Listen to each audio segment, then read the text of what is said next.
नमस्कार दर्शक बंधु शुभ सकाल। आज हूँ 29 अप्रैल सोमवार। चलतु चलवा जाना देश विदेशर किसी बचा बचा गुरुत्वपूर्ण खबर।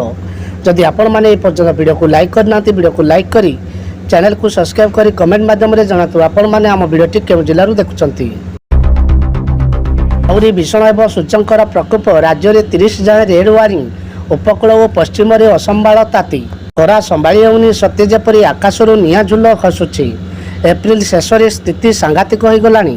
आगक पुणी मे मास अच्छी यही ताती आगे घरे पंखा और कूलर भी काम करूनी। काम पड़े बाहर को जावाक पड़ुची हेले देहरे निआ माड़ भली लगुच। सारा राज्य में स्थिति भयानक अच्छी। किसान मानू मिल 3 लाख टंकार ऋण बिना सुधरे चाषी को मिल 3 लाख टंका पर्यंत ऋण।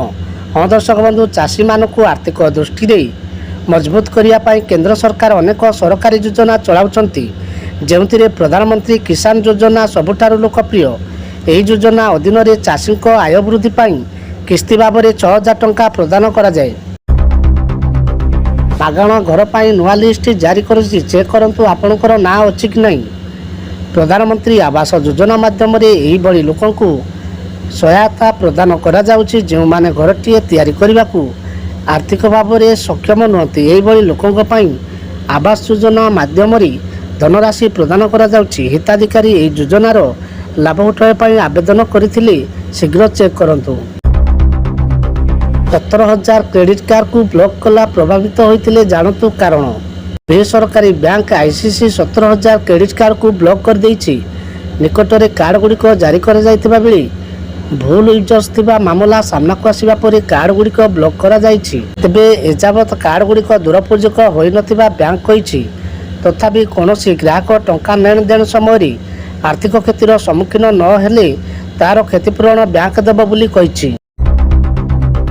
डीए शून्य हब कि 50% बढ़िबो कर्मचारी होइतिले आपनका पाए बड़ अपडेट। लोकसभा निर्वाचन चली महंगा भत्ता उपर आलोचना द्रुत गति में चली। किछि दिन पूर्व सरकार डीए को 4% वृद्धि कर 50% को वृद्धि करथिले, जहाँपर कर्मचारी एवं पेंशनभोगी मुहरे बहुत खुशी देखा मिलता। जनधन अकाउंट आसव 10,000 टंका। गरीब जनधन अकाउंट को सरकार योजना माध्यम आर्थिक सहायता सह अनेक सुविधा जोगाई दि जाउछि। एही क्रम में जनधन अकाउंट धारक एक बड़ खबर आछि। यही खबर साधारण लोक निश्चित भाव में आश्वस्ति देव। साधारण जनता को आश्वस्ति प्रदान कर योजनार मूल लक्ष्य।